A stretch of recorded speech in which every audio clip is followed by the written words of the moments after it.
Hello and welcome back. Today we're taking a look at regression and specifically shooting percentage regression. What you can see here is their shooting percentage last year, your 3-year average for that player, the difference between the two, and then the goals column over here, which we filtered to 30 goal scorers and above, because this will give us a sense of guys who may be in the draft that you're going to want to pay attention to make sure that you're understanding what you're drafting, because some of these guys had career seasons. So we'll start it off at the top with Aliaksei Protas, the number one player on this list in terms of difference between their 3-year average and their shooting percentage.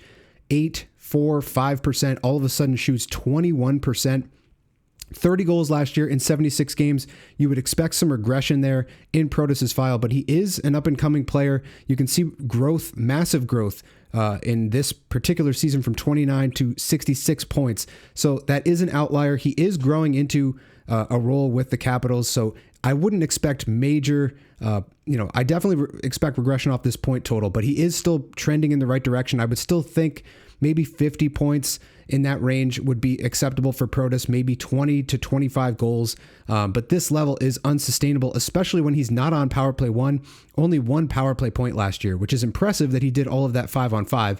But if you're expecting to get this level of goal production with this level of shot volume and no peripherals or power play, I would definitely be wary of drafting Protas in your 12-team or 10-team league. If you're in a really deep league, maybe you take the bet in the later rounds. Similar case with Morgan Geekie. You can see his shooting percentage 10, 7, 11, 13 jumps up to 22% last year, 33 goals, 57 points a career season thus far. He has also trended up every single year, 9, 22, 28, 39, 57 points, and he is playing with Pastrnak. He is getting 100% of the power play 1 time from 227 onward. That's when I started collecting this data. So he is on power play 1. He is getting you Pastrnak exposure, but to expect to get this level of goal production, 33 and 77, 96 percentile in terms of goals. The shot volume is okay, but it's not great. Everything else here is pretty good. I mean, you get a hit and a half per game, but the power play numbers are relatively low, only 9 power play points last year, despite that usage. And then on top of that, you would expect some goal regression. If he regresses back down to this 10 to 13% range, I would expect to see him around 23 to 27 goals in that range. So if that's what you want to look for, great. He's not currently being drafted in terms of ADP. He's got nothing on there, so maybe you can get him on the waiver wire. But a guy who is going to be drafted is John Tavares, and this is an interesting file because you can see here he's shooting pretty consistently around 10 to 13%, up to 19 last year, 38 goals, but he's done that before when he shot over that 10 to 12%. He's at 13 here in 22-23, 36 goals that season, 80 points in 80 games, a point per game guy. He's still a point per game guy. He's still on power play 1. He's going to get more of a role with the absence of Mitch Marner. So I don't necessarily see a ton of regression, but this is a warning sign that he probably won't put up 38 goals next year. Maybe you're looking at 30 to 33 in that range and probably close to a point per game. So maybe he makes up for that with some additional power play points. You can see here 19 away from his 5-year high of 39 power play points back in 22-23. So maybe he makes those up in terms of power play points, power play assists, and then the goal numbers come down. But he should be a pretty reasonable pick. It's just a little bit rich at 54 if you're expecting that level of regression. Now, a guy who just signed back with Chicago, I believe, Ryan Donato. Incredible season last year, 62 points in 80 games on a terrible team, playing with Connor Bedard. That's the main reason you'd want to own him. But you have to expect some regression here just based on these shooting percentages, 5, 10, 11, 8, all the way up to 17, shooting more than double what he shot the previous season when he had 12 goals and only 30 points. So this is definitely ripe for regression. He is kind of coming into his own. He's in that prime where he's in that 25 to 27 range, I believe. And he could potentially keep this up in terms of points because he's going to get the same exposure. He is on power play 1 100% of the time. But you obviously have to pay attention to that shooting percentage and expect that maybe he's not going to score 31 goals next year. Maybe he's more of the setup guy and Bedard takes those goals and you find him between 23 and 27 goals or somewhere in that range. Rickard Rakell was a guy I talked about last season as a potential breakout guy, and I said the key to his file was shot volume, and he did increase that to 2.5. I forget what he was at before that, but the hits have always been in this range. There's almost a hit and a half per game. The power play numbers are nice. He was used 100% of the time on the power play towards the end of the season. 2.5 shots per game is good. The goal totals, 35 goals in 81 games is really good for a player like this who's kind of a bounce back candidate on a less than stellar team. But that shooting percentage more than almost double from year to year, and I would expect a bit of regression back into this 10 to 11% range, which would probably put him at a 25 to 27 goal pace.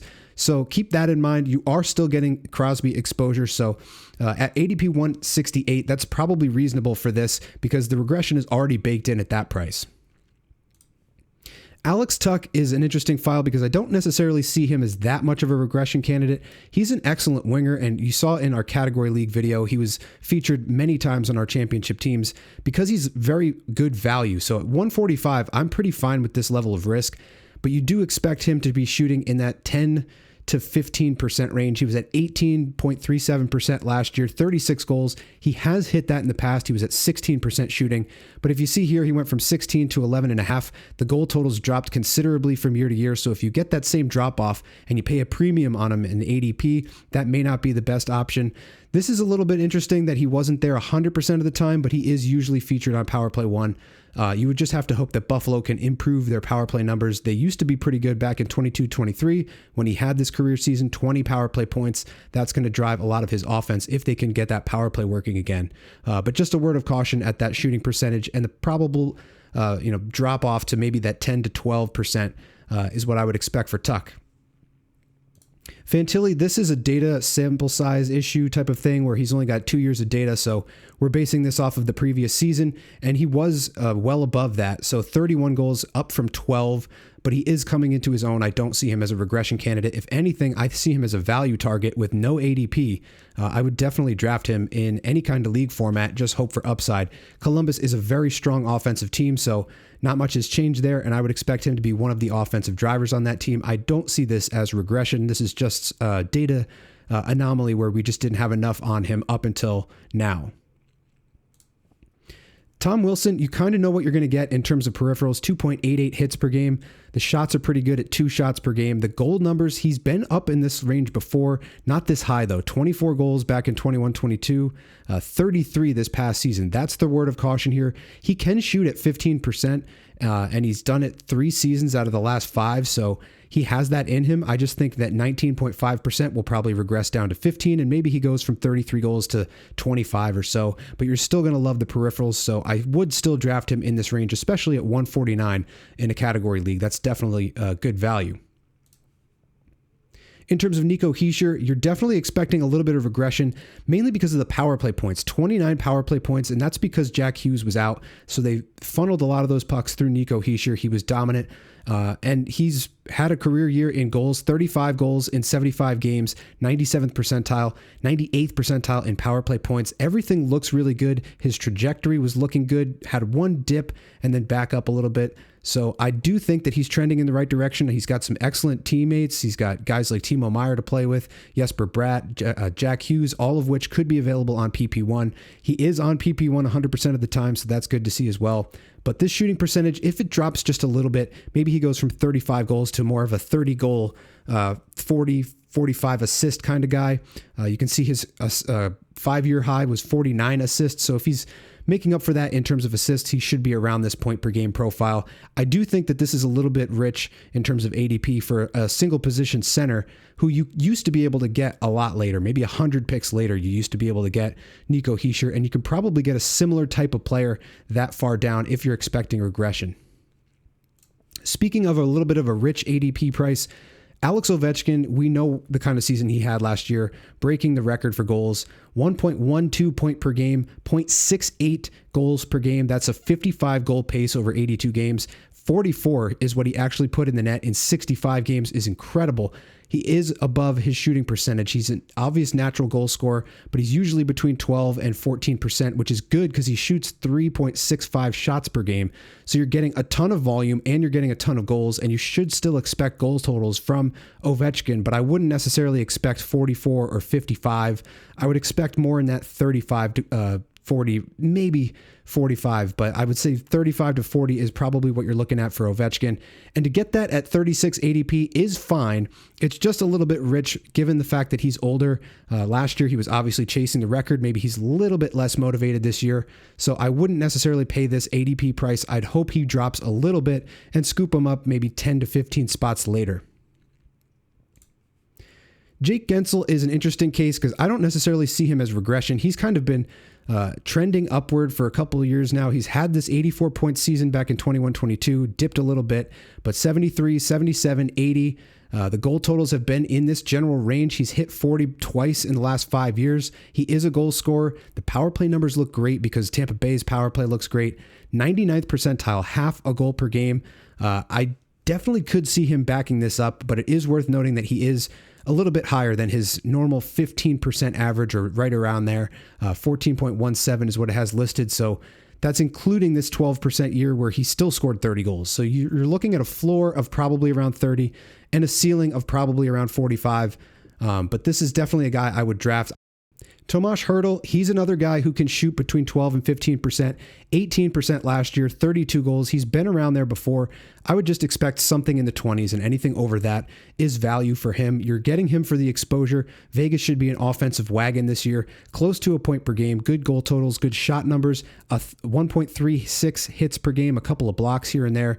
So he's a pretty decent pick. This is a little bit early just for a guy who I think he's dual position eligible, but still you usually can find him on the waiver wire at points during your season. So to find him at 95 is a little bit rich, but he is good value, and you're betting on that upside with the Vegas offense this year.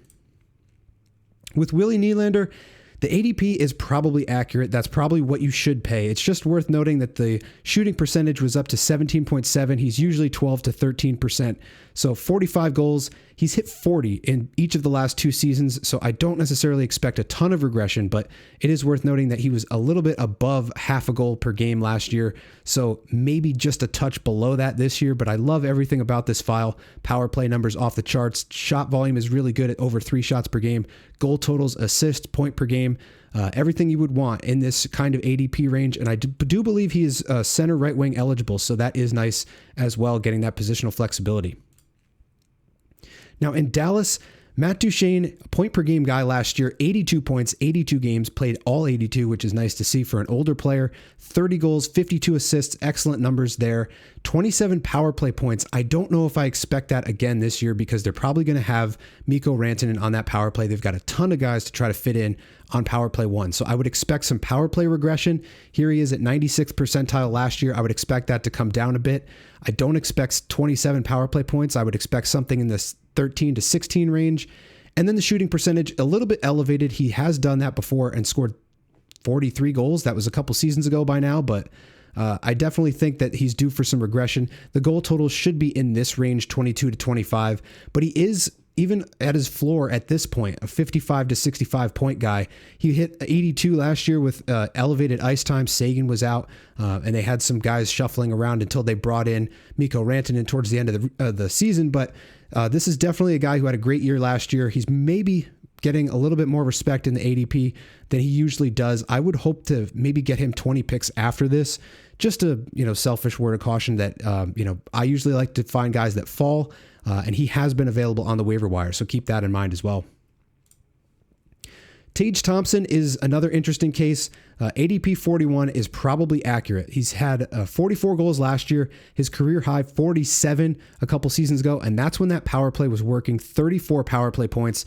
And there is room for growth or regression upward to that number. 16 power play points in each of the last 2 seasons. Their power play just hasn't been that good.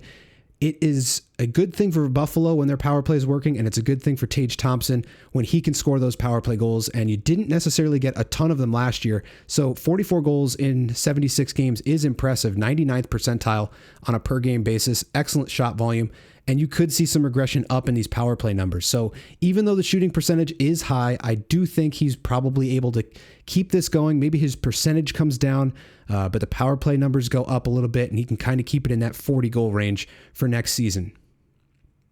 I'm going to cut it off for there. If you want to use this tool, you can find access to this in the Patreon link in the description below. You can take a look at the full risk.